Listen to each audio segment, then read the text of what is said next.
Hi everyone and welcome to Unit Review. We're your hosts, Jack And Dan. Today we're going to be looking at the Necron, I was going to say monolith, Yeah. the Obelisk. Yes. The Obelisk. The other chonker. The other big boy. Yeah.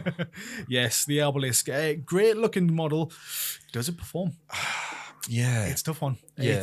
There's ways you can make it work, but it might be quite CP heavy in my eyes. Yeah. We're going to run through it and let us know at the end whether you think we're clutching at straws here. But I think there might be some play in this, certainly after it got a little cheeky points drop in the last points update. Very small one. But cool. Right, let's start off then down with a stat block. Stat block, it's got a move of 8, which is, I suppose, respectable. All right. It's a tanky boy. He's got a toughness of 13. He's got a 2-up save. He's got 24 wounds, leadership of 7+, and an OC of 8, which is nice as well. Very nice. So, yeah. Is this the toughest Necron unit that we got then? Toughness 13? I think so, yeah. I can't remember anything toughness 40. Yeah, let us know in the comments, but I can't think of a T14 unit either. But yeah, I mean, again, he's a very, very tough boy. He is. The stat block wise, pretty solid to be fair. Comparing that against most vehicles that we've got, it's probably one of the best ones out there. It's a high toughness and a lot of wounds to chew through. Yeah, exactly. Yeah, absolutely. Moving on to the unit composition side of things, then to see if this gets any better. This costs 300 points. Yeah, bit of a sink. Bit of a sink in points, but that's what he's got. Yeah, he's equipped with 4 Tesla spheres. Yeah, can't even say the word there for a second. And his melee profile is the armored bulk. The old armored bulk, yes. Can't go wrong. And when he's damaged between 1 and 8, you subtract 4 from the OC and -1 to the hit rolls. So it halves his OC to 4, and he's -1 to hit when he's got 8 wounds or fewer. But 4 from the OC is quite a bit. It seems a bit much, really, in my eyes. Yeah, I agree with that. But again, 300 points, probably a bit too much for me as well. It's basically a Catan, isn't it? We'll come on to this, but there's let's not jump the gun. There's so much to talk about it, but yes, keywords then. Okay, well, he's got Necrons, you'd expect. He's got Fly, so watch out for that. He's a vehicle, again, watch out for that. So anti-fly, anti-vehicle will matter here. Yeah. He's got Towering, which is nice, and Titanic, so he's got the those line of sight abilities to shoot over terrain. Definitely. And he's also got the Obelisk keyword because he's an Obelisk. Worth mentioning that he's not an aircraft as well. Yes. Get onto it later why, but if you look at him, you'd think he would have aircraft because he's flying. He can't. Yeah, he's kind of raised up quite high, isn't he? Yeah. The same as a lot of flyers are. But yeah, he's not an aircraft, which is important. Yes. Very What about important. his weapons? And you mentioned those Tesla spheres. He actually gets a bucket load of shots, doesn't he?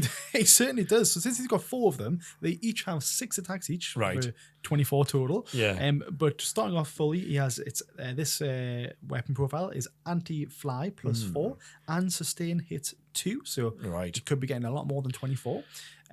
You're hitting on freeze, strength 7, no AP, only 1 damage on that. Yeah, it's I mean, it is the Tesla profile, but anti-fly 4-up's quite interesting. Yeah. So I mean, and sustain hits 2. You're going to be getting a lot of hits through in a chaff meta. You can be doing a lot of damage. Yeah. And if you're playing against a whole lot of horde lists, then it's probably an interesting one. It would be a good one, but again, it's like, okay, I'm bringing this for hordes, and you don't verse in horde list. It might be a bit tough. I know. Well, that's yes. It depends. Yeah, and I mean, anti-fly and strength 7. I don't know. It's a weird profile. It's that thing, isn't it? It's like we just don't know because it's a weird profile. It's a weird profile. It's anti-fly +4 isn't even that good either. And for anti-fly 4-up, when you've got strength 7, you're already going to be doing some damage to like jet bikes and light vehicles type things, I suppose. But I don't know. But not amazing. What about melee? Melee, same thing. Armored bulk, but they always use that whenever they're running out of ideas. Melee profile, 6 attacks, hitting on 4s, strength 8, 0 AP, and again 1 damage. So again, it's strange to have his armored bulk tougher or stronger than his Teslas. I find that one weird, but it's what we've got. It is what it is. It is what it is. Abilities wise, does it save it? Yeah, well, he's obviously a Necron unit, so he at the end of your command phase, you can reanimate D3 wounds back and makes him even more tanky, which is good. Obviously, you can combo that with other things we'll come on to. His core abilities, he's got Deadly Demise D6. He's got Deep Strike, which I really like. Important. That is important. His main ability, though, is Gravitic Pulse. At the start of your opponent's movement phase, you can select one enemy unit within 18 inches of and visible to this model. Until the end of the turn, you halve the movement characteristics of models in that unit and halve advance and charge rolls made for that unit. In addition, if that unit can fly, Until the start of your next movement phase, you roll 1d6 each time that unit ends any type of move. Yeah. On a 4+, that unit suffers D3 mortal wounds. So that's actually, I mean, again, it's a bit situational, but it can. The half movement is interesting. Yes. Against certain armies, that could cause them a lot of pain. Yeah, if you get him in again, if you deep strike him in turn 2, and then you kind of start halving people's movements, can be quite good, especially against like if there's a big blob of Terminators heading towards an objective, you might want to slow them down quite a lot, and they've only got 5 or 6 inch move, exactly, going to 2 or 3. Yeah. Really good. I think so, yes. I think there's that has a little bit of play. Ironically, it's probably not that much use against flyers because they tend to move quite far. Minimum 20? Yeah. Well, isn't it like 20 plus? So an aircraft, yes, but I mean, something with the fly keyword, like, of course, yeah. I mean, like, jet bike or something. It's going to move 14, 16. Jump pack Marines are going to move fairly far. So, well, you're not really slowing them down that much, really. No, it might. I mean, tell us if we're wrong in the comments, but tactically, I think that's very situational to where it would work against flyers. Yeah. Something with the fly keyword, but it's actually against slower infantry, it's gold. Yeah. If you can reduce something's movement down to 3, that's actually really strong. The only disappointing thing about that one is that it doesn't really shine next to its brother, the Tesseract Vault. That has so many more stronger abilities that deal a lot more damage. A lot better war gear. Yes. The reason we're mentioning that, if you don't know, is because the model. The kit that it comes in, you can build it as one or the other. Yes. So you can either build it as the Tesseract Vault, or you can build it as an Obelisk with a Transcendent Catan. Yep. Which is a nice little bonus. It is a little bonus, yes. But yes, generally speaking, most people tend to build them as the Tesseract Vault because it's just better. It looks cooler as well. It does look cooler there. Yeah, it does look cooler. What about stratagems though? Yeah, so this is where it can almost bring it back to life, if you will. Pardon the pun for reanimation. Yeah. So the first one is Quantum Deflections. This is 1 CP. It's in your Hypercrypt Legion, and basically in the opponent's shooting phase, you select 1 Necron's vehicle, which this one is, and you can give this unit a 4-up invulnerable save. Tasty. It's really good because again, this is all saving on 2s, so high AP like las cannons and such will take it up. So just giving that extra save is always nice. Yeah, I like it. And then comboing that with the entropic dampening, this one's really good because again, this is in the Hypercrypt Legion for 1 CP. In your opponent's shooting phase, you select 1 Titanic model, which again this one is, and until the end of that phase, weapons equipped by models in the attacking unit have the hazardous abilities. So deep strike this in, turn 2, you save a 2 CP back so that, because you're going to get shot at because it has towering and it's really hard to hide. So just kind of potentially giving a lot more wounds or losing models for your opponent to shoot at, I think it's really useful. It becomes a huge, I was going to say distraction card effects, but it doesn't quite fit the whole point of a distraction card effects is you have to deal with it before it hurts you. Yes. This isn't actually going to hurt you per se. It's going to impact you. It's going to if it has it, it's going to be there, which we'll come on to. But it's a huge, it's an attack sink, if you like. Your opponent has to focus a lot to get rid of it. Yeah. Exactly right. Finishing off with the stratagems, we've got the nano assembly protocols. So this is in the obeisance phalanx detachment this time. So again, this is in your opponent's shooting phase or fight phase. You select 1 Necron's vehicle, which again this one is. Until the end of the phase, each time an attack is allocated to the model, you subtract 1 from the damage characteristics of that attack. That's nice because obviously in obeisance phalanx is making a comeback, and you haven't got access to things like the 4-up invuln strat or whatever. So it's a different way to make it a bit more tanky. Exactly, because it's got 24 wounds. It's gonna be hard to shift anyways. So just if you're reducing that by 1, it's just gonna make it even better. The other one I think we should talk about is in the Hypercrypt detachment is. Can you guess? Yeah, Cosmic Precision. Yes, because he's a big boy. It can be. It's easy for your opponent to screen out his deep strike from outside of 9. So you might need to use Cosmic Precision to get him outside of 3 inches instead of outside of 9. And just get him is easy. Give you that opportunity to get him in the deployment zone, which is important, as we'll come on to now. 100% there, yeah. So go for it. How do we best play this unit then? Well, there's a couple of different ways you can really play this unit. So to touch on what you just said there, you could deep strike this guy in, backline, 3 inches, and then you've kept some bit of CP back. Maybe you've brought Imhotep the Stormlord to generate more CP for you, because you're going to need it for this play. But you basically get him in the backfield, and he just starts being a menace. You might want to bring fixed objectives like behind enemy lines and engage on all fronts. All right, yeah. So you deep strike him in, so immediately you're getting some points already for that. He's a tough unit because you're going to be again applying that those invulnerable saves and constant precision and such. Yeah. And it's just basically going to keep him alive for you to score them extra points. I was thinking about bringing, what's that one called again, where you do an action in the backfield. Established Locust, yeah. But at the same time, do you really want to take up 300 points just to be doing that every turn? Yeah, that's true. Yes. You could, it's a possibility, but you want the hex marks for that, or maybe some Ophidian destroyers. Getting him in the backfield with cosmic precision and just being a menace, staying alive, I think is one of the better ones. And a lot of, I'm guilty of this, and I know a lot of other generals is a lot of people will put a relatively lightweight unit to hold their home objective. Yeah. So his Tesla will delete them. Oh, exactly. 100%. Easily get through them. Again, not strong AP wise, but again, they're pretty much chaff units. Anyway, you're going to have something like, 5 immortals or 10 warriors on your home objective. Exactly. He's going to get through that. Oh, easily. No bother. Absolutely easily. Yeah. And speaking of chaff, that's another way of playing it. If you're going to be, he's probably really good against orcs, maybe Jane's the Alcove, Imperial Guard with 24 attacks, sustain 2. You're going to be getting quite a few attacks through. Loads, yeah. Strength 7, I think it was. Yeah, you win no on AP, 3s. but still chaff units, you'll be getting rid of them. Orcs have only got a t-shirt save, haven't they? So exactly. I just watched a battle report with from Idik Beer, who does some great Necron battle reports. He didn't take an Obelisk, but he took a lot of Tesla, and it rinsed the orcs, like just chewed through them so fast. Yeah, it's good, really good. It's really so we don't encourage you to tailor your lists against a specific opponent, but if there is a lot of if you're in a bubble meta where you've got a lot of horde, you're facing a lot of horde opponents. Definitely consider as much getting in as much Tesla as you can, and he's also pretty tough. Like you said, he's hard to get rid of. Yeah, again, for that high, toughness 13, 24 wounds. Yeah. Again, if you bring the right detachment, getting the invulnerable save. He's just a menace. You get him up the board, again, engaging all fronts, or even just sitting on an objective with that 8 OC. 8 OC is quite a lot. Backed up with a couple of units, you'll be holding down objectives relatively easy, I would say.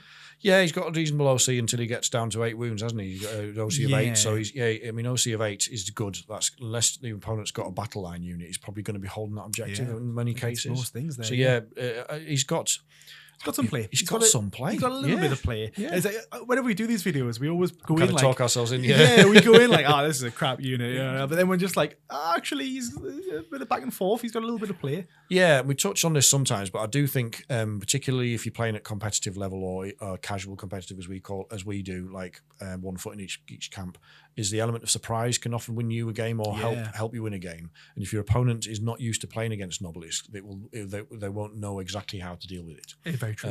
So if you optimize it, use it in the right way. And I think, as we touched on before, the other thing is that that ability to halve movement is massive if you use it on the right units. Be careful about where you position him and what units you want to target.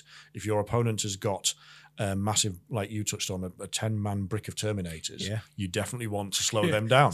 Because that is going to be an absolute. If you can reduce their effectiveness by at least a turn, then that can change the game. I mean, men say it all the time, but 3 inches is a lot. In this case, it's not a lot. For movement wise, it's not a lot to get around. But very true. 8 inches shooting wise, definitely worth doing. It's a really interesting ability. I think it's one of those where you really have to use it properly to make him deliver a return on investment. Yeah. Good. All right, what about playing against it? How do we defeat him? Well, so again, he's not really the best in melee. So if you've got anything that does have fly to kind of get up and close to him, then good. Because if you get him in combat, he's not that great. It's armored bull. Yeah, things like AP, 1 damage. I'm thinking about things like jump pack marines. Like they're probably going to hurt him if you just a time up. Yeah, if you can time up, he's not going to be able to chew through anything that's better than chaff. No. You just can't. And even then, he's and he'll shoot back at you, but again, now he's hitting on 4s, so it kind of goes down a lot more. So it's worth timing up if you can. Again, maybe some strong AP weapons get through, because he doesn't have the his armor save of 2 up. Yes, he's only got 2 up armor save. Force your opponent to you're forcing your opponent to spend CP if they're in hypercrypt on that quantum deflection strat, or if they're not, then they're knackered. If they're not playing hypercrypt, they haven't got access to a 4-up invuln. Shoot it with your anti-tank. Exactly.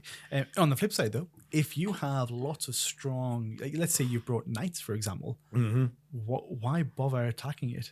As daft as it sounds, he has lots He of can't attacks. hurt you. He Yeah. can't hurt you. It's a quite lower strength. Yeah. You know, strength 7. Most of your knights are T8, T9, so he's not going to be getting through on those ones. True. He has no AP, so your knights are going to be saving on 2s anyways, or 3s. Yeah, 2s and 3s. Yeah, he's going to struggle to take war dogs out. Yeah, I know exactly what you mean. Yes, you could probably just ignore him unless you need to take the objective. 8 OC, but so does You can ignore him until you get your one of your melee knights into, and then just delete it. Just go for it there. But yeah, even like the war dogs have 8 OC as well. So one war dog that costs 125 points. Yeah, contest the objective against a 300 point guy. You don't need to worry about him. Yeah, if you bring in ones like that. It's very true. You're giving away the element of surprise. We talked about earlier. Ignore this bit. Yeah. No one's heard. I think that's very true. I think you can ignore it. One additional point I think we should discuss is whether we think then is it worth putting on the table. What does it need to make it playable? Does it need more points coming off? We always do this sort of stuff whenever we're not talk about a unit that we're just not 100% on. But I think for this one, if you put it all together, it doesn't have good. The weapon side of things, although I know they're Tesla, still not good, still not amazing. So situational, isn't it? Very situational against hordes. Everything else you're going to bounce, and if that doesn't do the trick, then ability wise, doesn't really have again that half movement. Yes, it's good, but very situational. A lot of units you don't really need to worry about. You got to see them as well. Again, hold that up to the Tesseract Vault. It's just no comparison. Yeah. So it's like if you have to make him playable, you've got to reduce the points. I think so. Because again, he has fly and vehicle and basically all the stuff that like people can go against those. Like all those anti-keywords. Not great. So reduce the points. More AP, more damage. 1 damage on pretty much all things. Bit sucky. Yeah, it is a bit sucky, and it doesn't kind of quite fit with the laws. We were saying these are meant to be almost like the first line of Tomb World defense, aren't they? Yeah. They're meant to be able to zap aircraft and flying vehicles out of the sky, and it doesn't feel like he's got that. Nah. It almost feels like he's missing. Like he should have a choice between 2 profiles. Like you can shoot his concentrated attack. Yeah, like a beam attack kind of thing. Yeah. Like with 4 beams. Or 24 Teslas. Yeah. Aye, that would be nice. But let us know if we're being too salty about that. But that's how it feels to us. Is I'm just not sure. Just 300 points still. I think I'm still for the annoyance factor. I think I'm still taking a Catan instead of The only difference with this is if you're taking Catan and not running monoliths. I guess this has got some play for that kind of distraction element that we talked about, or the point scoring element. Yeah, like if you were taking those fixed objectives and you're dropping him in your opponent's deployment zone and he's scoring you 4 points a round, then it's points well spent. Yeah, you're forcing all the other big hitters to kind of come back and deal with them. Yeah, so there is again that element of play. I just think you're more likely to spend those 300 points on a bunch of smaller units like Hexmark destroyers if you want to do that. Get that for a lot cheaper. Yeah, you can get full secondaries with just like 3 hex marks and I don't know, someone else. Yeah.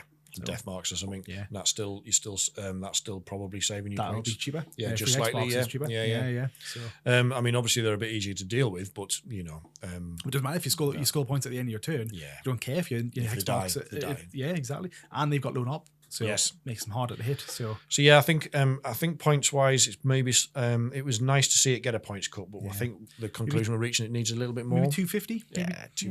I'd be interested at 250. Yeah, and I think the main challenge it's got is it's the alternative. It's the alternative kit to the Tesseract Vault, and people, unless this becomes amazing, people are always going to build the Tesseract Vault. I think exactly. Yeah, 100%. I mean, it was interesting talking on social media. Thank you for your contributions again, but there wasn't that many people that own these. Nah. I mean, the price wise is a big put off, anyways. So completely understand at that point. Yeah, so the kit from GW is about £115 sterling. So I'm guessing it must be well over $140, $150. Yeah. So it's a lot of money. It is. So for a poo model, well, yeah, for a mare model, it's difficult to justify that investment, isn't it? It is. Yeah. It is good. Very nice. I think that's it. Yeah. Speaking of comments, thank you very much. All of those contributed. We'll put your names on the screen. I'm going to point here, but I don't know where they're probably going to come in the middle. Yeah, middle going up. Somewhere on screen are your names right now. So thank you again for all your contributions. Really appreciate them. And I hope you've enjoyed this. Let us know if you've missed anything in the comments or if you've got any more ideas about how to make this work. Otherwise, we'll be back soon with another unit review. Yeah, spot on. Thank you. Thank you.